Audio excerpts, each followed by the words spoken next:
कोई गुल बाकी रहेगा ना चमन रह जाएगा, पर रसूलुल्लाह का दीने हसन रह जाएगा। अंदलीबो बाग में है कोई दिल के चहचहे, यहाँ पर जो सांसें हैं थोड़े दिल के। जनाब मरहूम मकबूल मोहम्मद समीम साहब वो 55 वगैरह 55 साल की उम्र में फौत हुए। बहुत से लोग हमारे साथियों में से 40 के अंदर फौत हो गए। अब हाल यही है सबका। अब वो जमाने चले गए कि लोग 80 90 85 साल वाले चंद अफराद बाकी है इस तरह के। तो सांसें थोड़ी है और ये जो सांसें हैं ये बहुत कीमती हैं दुनिया में। अल्लामा काफी शहीद रहमतुल्लाह अलैह फरमाते हैं, अंदलीबो बाग में है कोई दम के चहचहे, बुलबुलो बाग में है कोई दम के चहचहे, बुलबुले उड़ जाएंगे सोना चमन रह जाएगा, और अतलसो कमखाब की पोशाक पे नाज़ान। बहुत ब्रांडेड कपड़ों और जूतों और साजो सामान पर बहुत फख्र नहीं करना चाहिए, बहुत नाज नहीं करना चाहिए, घमंड नहीं करना चाहिए, इसलिए कि ये सारी चीजें मिटने वाली हैं। अतलसो कमखाब की पोशाक पे नाजा न हो, इस तने बेजान के खाकी कफन रह जाएगा। और जो पढ़ेगा साहबे लौलाद के ऊपर दरूद, जो पढ़ेगा साहबे लौलाद के ऊपर दरूद, आग से महफूज उसका तन बदन रह जाएगा। और नामे साहाने जहां मिट जाएंगे लेकिन यहाँ, नामे साहाने जहां मिट जाएंगे लेकिन यहाँ, नाम पाके मुस्तफा और पंजतन रह जाएंगे।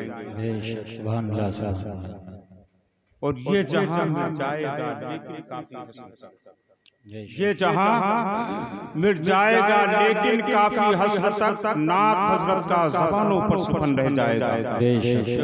जनाब शाह आलम साहब ने सुनाया, अब आप मुजमहिल थे, सारे लोग तादाद भी कम, वरना ये कलाम जो इन्होंने जनाब समीन साहब नौरुल्लाह मरकदहू के ताल्लुक से पढ़ा, उसमें आपने एहसास नहीं पैदा किया, एहसास नहीं आपको हुआ। कहते एहसास बढ़ा देता है हर दर्द की शिद्दत, एहसास बढ़ा देता है हर दर्द की शिद्दत, महसूस करोगे तो कसक और बढ़ेगी। एहसास हमारा मुर्दा हो चुका है, ये पूरी दुनिया की बात, सिर्फ अमन की बात नहीं या इस जगह की बात नहीं। एहसास धीरे धीरे मुर्दा होता जा रहा है। पहले लोग फौत होते थे, बाप मर जाता था, एक जमाने तक लोग तस्करा करते थे, सालों साल रोते थे, सालों साल तस्करा करते थे, उनकी खूबियां बयान करते थे, नगमे बातें गाते थे, तरह तरह की उनकी यादों में खोए रहते थे, लोगों के सामने तस्करे करते थे। लेकिन वो सारी चीजें अब माजी हो गई, सारी चीजें खत्म हो गई, अफसाने हो गए, कहानियां हो गई। अब लोग, अब वो दिल बाकी नहीं है, वो ज़मीर बाकी नहीं, वो अंदाज और वो दिल की जो धड़कने होना चाहिए अपने प्यारों के ताल्लुक से जो गुजरने वाले हैं। भाई फौत हो जाता था, भाई जमाने तक परेशान रहता था, बेटे परेशान रहते थे, लेकिन अब वो बातें नहीं रही, अब वो अंदाज नहीं रहा, अब वो एहसास नहीं रहा। जनाब शाह आलम साहब ने जो है दिल के दरीचों को कुरेदने की कोशिश किया और बताने की कोशिश की कि एक भाई का मामला क्या होता है। जो सैयद आलम सल्लल्लाहु अलैहि वसल्लम इरशाद फरमाते हैं कि बड़ा भाई बाप की तरह होता है। बड़ा भाई कौन होता है? बड़ा भाई बाप की मंजिल में होता है। रसूलुल्लाह सल्लल्लाहु अलैहि वसल्लम ने बड़ों की कदरें बताई है कि बड़ों का एहतराम, हमारे नौजवान तशरीफ फरमा है, यहाँ पर बड़ों का मकाम क्या है, उनकी कदरों मंजिलत क्या है, उनकी अहमियत क्या है। आका सल्लल्लाहु अलैहि वसल्लम इरशाद फरमाते हैं, जिसकी दाढ़ी इस्लाम में सफेद हो जाए, व्हाइट हो जाए, अगर कोई शख्स उसकी ताजीम करेगा, अदब करेगा, तो अल्लाह उसके बुढ़ापे में किसी को तैयार कर देगा जो उसका अदब करेगा। और आका सल्लल्लाहु तआला अलैहि वसल्लम इरशाद फरमाते हैं मल्लम यरहम सगीरना वला युरहम कबीरना। बेशक सुभान अल्लाह। जो हमारे बड़ों का अदब न करे और हमारे छोटों से मोहब्बत न करे, नबी फरमाते वो हमारे रास्ते पर नहीं है। जो हमारे बड़ों का अदब न करे और हमारे छोटों से मोहब्बत न करे, शफ़क़त से पेश न आए, नबी फरमाते हैं वो हमारे रास्ते पर नहीं है। हमारे आका बच्चों को सलाम करते थे, हमारे आका नौजवानों को सलाम करते थे, हमारे आका बूढ़ों को सलाम करते थे। जिनको कायनात सलाम करती है, जिनको अल्लाह सलाम करता है, जिनको जिब्रील अलैहिस्सलाम सलाम लेकर आ रहे हैं, उस महबूब, वो महबूब जो है अपनी उम्मत के बच्चों को सलाम करता है।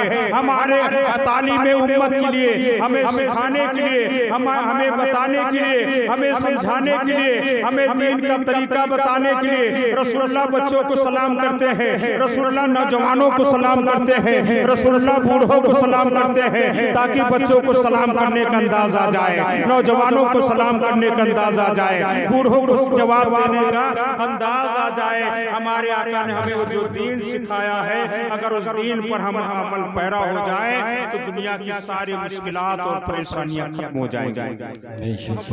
गहराइयों से दुरूद पाक पढ़ लीजिए। अल्लाहुम्मा सल्लु अलैहि सल्लल्लाहु अलैहि या रसूलुल्लाह सल्लल्लाहु अलैहि वसल्लम। मैं चाहता हूँ कि कुछ हदीसें आप हज़रात की गोशगुजार कर दूं कि आपके काम आ जाए। लब्बैक या रसूल अल्लाह। अभी तो मामला जो है बहुत ठंडा है, लेकिन जो है ये चंद अफराद बैठे हुए नौजवान बैठे, कुछ लोग चले भी गए हैं, लेकिन जो गए हैं जाने जो हमारे सरवर पे माशाल्लाह बैठे हुए हमारे बुजुर्ग तशरीफ फरमाए, नौजवान तशरीफ फरमाए, हमारे भाई जनाब इसराइल साहब, हमारे चचा, जितने भी हैं चचा, जितने लोग सब मोहतरम, सारे लोग मोहतरम है, इसलिए कि ये बुजुर्ग इतने अहम है कि अपनी रायबरेली के सबसे बड़े, रायबरेली के नहीं पूरे भारत के, बल्कि कह लिया जाए उर्दू जबान के पूरी दुनिया के सबसे बड़े शायर जो भी फौत हो गए हाल में, मुनव्वर राना साहब भारत के नहीं पूरी दुनिया के बड़े शायर, राहत इंदौरी से भी बड़े शायर थे। वो कहते हैं बुजुर्गों के ताल्लुक से हमारी महफिलों में ये बड़े बूढ़े जरूरी है, हमारी महफिलों में ये बड़े बूढ़े जरूरी है। आप कितनी भी तालीम हासिल कर ले और कैसी भी डिग्री हासिल कर ले और कैसे भी ओहदे पर फाइज हो जाए, लेकिन जहाँ पर बूढ़ों का तजर्बा काम आएगा वहाँ पर तालीम काम नहीं आएगी, वहाँ पर हिकमतें काम नहीं आएंगे। कहते हैं जहाँ पर तोप नहीं काम करती वहाँ सुई काम करती है, जहाँ तोप नहीं काम करती है वहाँ पर सुई काम करती है। जहाँ पर बड़े बड़े फलसफी और बड़े बड़े दानिश्वर, बड़े बड़े पढ़े लिखे लोग, बड़े बड़े डॉक्टर्स फेल हो जाते हैं, वहाँ पर एक हमारे बुजुर्ग का तजर्बा काम आता है, हमारे बस्ती के बूढ़े का जो है एक तजर्बा काम आता है, उनकी बताई हुई बातें काम आती है। और इनका एहतराम इतना अहम है, इतना अजीम है कि रसूलुल्लाह सल्लल्लाहु अलैहि वसल्लम की बारगाह में हजरत अबू हुरैरा से हदीस पाक मरवी कह दो या रसूलुल्लाह, सुभान अल्लाह, सुभान अल्लाह, बदल के कह दो या रसूलुल्लाह, या रसूलुल्लाह। ये नारा ऐसा है कि आला हज़रत को इस नारे से प्यार है। बेशक आला हज़रत सरकार फरमाते हैं इस नारे को लगाओ, ये नारा तुम्हारे दिल में ईमान की चमक को बढ़ा देगा, ईमान की चमक को बढ़ा देगा। या रसूलुल्लाह के नारे से हमको प्यार है और जिसने ये नारा लगाया उसका बेड़ा पार है। सुभान अल्लाह। ऐसा नारा है, इस नारे को लगाओगे तो इंशाअल्लाह तबारक व तआला तुम्हारी कब्र मुनव्वर हो जाएगा। हज़रत अबू हुरैरा रज़ियल्लाहु तआला अन्हु से हदीस मरवी है, आप फरमाते हैं कि रसूलुल्लाह सल्लल्लाहु अलैहि वसल्लम मस्जिद नबवी में तशरीफ फरमाए, आका मस्जिद में बैठे हुए हैं, एक 90 साल का बूढ़ा तशरीफ लाता है, 90 साल का बूढ़ा आता है। अबू हुरैरा कहते हैं कि वो पल की आंखें खोलता था, अपने हाथों से पलकों को उठा के आंखें खोलता था। इतना बूढ़ा लाठी टेकता हुआ जैसे मस्जिद नबवी के गेट में दरवाजे से दाखिल होता है, रसूलुल्लाह सल्लल्लाहु अलैहि वसल्लम उठ के खड़े हो जाते हैं। नबी हमारे आका सल्लल्लाहु ताला अलैहि वसल्लम जिनके कदमों को जिब्रील पोसा थे और जिनके कदमों से अगर पानी लग जाए तो अमृत बन जाए, आबे हयात बन जाए। आला हज़रत फरमाते जिनके कदमों का धोवन है आबे हयात, जिनके कदमों का धोवन है आबे हयात है वो जाने मसीहा हमारा नबी है, वो जाने मसीहा हमारा नबी। जिनके तलवों को जिब्रील चूम रहे हैं, पोसा दे रहे हैं, वो आका सल्लल्लाहु ताला अलैहि वसल्लम उठ के खड़े हो जाते हैं। गेट पर पूरा कदम रखता है रसूलुल्लाह, खड़े हो जाते हैं। हजरत अबू हुरैरा फरमाते हैं आका सल्लल्लाहु ताला अलैहि वसल्लम आगे चल के आते हैं, पूरा आगे बढ़ता है, वो बड़े मियां आगे बढ़ते हैं और रसूलुल्लाह सल्लल्लाहु ताला अलैहि वसल्लम की बारगाह में हाजिर होते हैं। अबू हुरैरा फरमाते हैं बड़ी दर्द भरी अंदाज में तीन बातें वो बूढ़ा नबी सल्लल्लाहु ताला अलैहि वसल्लम की बारगाह में पेश करता है। वो बूढ़ा तीन बातें पेश करता है। वो बूढ़ा कहता है या रसूलुल्लाह सल्लल्लाहु ताला अलैहि वसल्लम अब मेरे हाथों ने काम करना बंद कर दिया है। या रसूलुल्लाह मेरे पैर काम नहीं करते हैं, अब कमर सीधी नहीं होती है, अब मैं काम नहीं कर सकता, अब मैं मेहनत और मजदूरी नहीं कर सकता। मेहनत और मजदूरी करके मैं सदका और खैरात करो, अल्लाह के बंदों पर खर्च करो तो अल्लाह तबारक व तआला मेरे गुनाहों को माफ फरमा दे, मुझ पर करम कर दे। अब मैं इबादत भी नहीं कर सकता, अब मैं छुप नहीं पाता, अब मेरी कमर सीधी नहीं होती है। या रसूलुल्लाह मैं इबादत और रियासत भी नहीं कर सकता, हाथों में दम नहीं है, पैरों में ताकत नहीं। या रसूलुल्लाह मैं जिहाद भी नहीं कर सकता।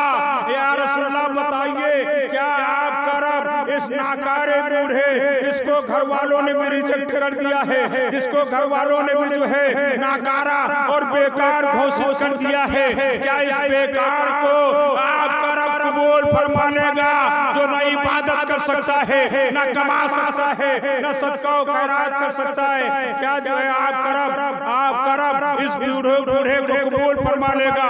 हजरत रसूल अकरम सल्लल्लाहु ताला अलैहि वसल्लम इरशाद फरमाते हैं ऐ बड़े मियां आप कलमा पढ़िए, आप कलमा पढ़िए। मैं मोहम्मद रसूलुल्लाह इस बात की गारंटी लेता हूँ कि अल्लाह से मैं तुम्हें जन्नत दिलवाऊंगा, तुम्हें जन्नत अता होगी, तुम जन्नत में दाखिल किए जाओगे। तुम कलमा पढ़ लो, जन्नत हम तुम्हें दिलाकर देंगे, दिलाएंगे। इसलिए जो जन्नत रसूलुल्लाह की है, जन्नत तो रसूलुल्लाह सल्लल्लाहु ताला अलैहि वसल्लम की है, इसलिए कि नबी मालिक है। तो सुभान अल्लाह। नबी कौन है? मालिक है। आला सरकार फरमाते मैं तो मालिक ही कहूंगा कि हो मालिक की हबीब। मैं तो मालिक ही कहूंगा कि हो मालिक की हबीब, यानी महबूब मुहिब नहीं मेरा तेरा, यानी महबूब मुहिब नहीं मेरा तेरा। नारे तकबीर, नारे रिसालत, मसलके आला हजरत, कलामे आला हजरत मौलाना रियाज साहब किबला। नारे तकबीर, नारे रिसालत। जल्दी में मैं कुछ बातें, कुछ हदीसें मैं आप हज़रात के सामने रखने की कोशिश कर रहा हूँ। तकरीर का टाइम नहीं, मैं समझ रहा हूँ चेहरों को पढ़ रहा हूँ, लेकिन मरहूम की ये साले सवाब की महफिल है। जो कुछ पढ़ा जाएगी, जितनी भी हदीसें बयान की जाएंगी, वो सब मरहूम के लिए बख्शिश का सबब बनेंगे। इसलिए रसूलुल्लाह सल्लल्लाहु अलैहि वसल्लम इरशाद फरमाते जो कुछ जमीन व आसमान में है, अगर सब कुछ आपको मिल जाए, सारी दौलतें आपको मिल जाए, लेकिन अगर दीन की एक बात मिल जाए आपको, आप तक पहुंच जाएगी, तो तमाम दौलतों से ज्यादा अफजल है। तमाम इस 12 बजे की रात में कोई रात बहुत ज्यादा नहीं हुई, इसलिए कि 12-1 बजे तक हमारे नौजवान मोबाइल चलाते हैं, हमारे नौजवान तशरीफ फरमाए बैठे हुए हैं। इन बच्चों के अल्लाह उम्रों में तरक्की अता फरमाए, उम्रें लंबी और दराज फरमाए। 12-12 बजे तक मोबाइल चलाते हैं, मोबाइल में बिजी रहते हैं, आंखों को बर्बाद कर रहे हैं, अपने जहन को बर्बाद कर रहे हैं। लेकिन अगर यही टाइम रसूलुल्लाह पर दरूद पढ़ने पर लगा दे, अगर कलमा पढ़ने पर लगा दे, अगर वालिदैन की खिदमत पर लगा दे, तो इंशाअल्लाह तबारक व तआला कल बरोज़े क़यामत और कब्र में जब जाएंगे तो रसूलुल्लाह की जो है रहमतें इस्तक़बाल करेंगे और आका सल्लल्लाहु ताला अलैहि वसल्लम के आपके तुफैल में अल्लाह जन्नतों के दरवाजे कब्र में खोल देगा। नारे तकबीर, नारे रिसालत, जश्न ईद मिलादुन नबी, मसलके आला हजरत खलीफे हुजूर गयास मिल्लत, नारे तकबीर, नारे रिसालत। वालिदैन के ताल्लुक से कुछ कहने से पहले मैं एक दो हदीसें जो है हमारे दिलों में कसावत शक्ति बहुत हमारे समाज में दिलों में परागंदगी शक्ति इतनी हो गई है जिसकी बुनियाद पर कोई अच्छाई असर नहीं करती। आका सल्लल्लाहु तआला अलैहि वसल्लम इरशाद फरमाते जिसके दिल में नरमी नहीं उसके दिल में ईमान। नबी फरमाते हैं जिसके दिल में नरमी नहीं उसके दिल में ईमान नहीं। और रसूलुल्लाह फरमाते उसने खुल्क को, अच्छी आदतों को, अच्छे अखलाक को एक तरफ मैदाने क़यामत में रखा जाएगा और सारे रोजा और नमाज और तमाम हज और ज़कात अमाल को एक तरफ रखा जाएगा। और अच्छी बातें जो आपने किसी से की होंगी कही होंगी वो भारी होंगी और तमाम अमाल हल्के हो जाएंगे और आपकी अच्छी बातें भारी हो जाएंगे और अच्छे अखलाक जो आपके भारी हो जाएंगे और उन्हीं की बुनियाद पर अल्लाह आपके जन्नतों का फैसला फरमाएगा।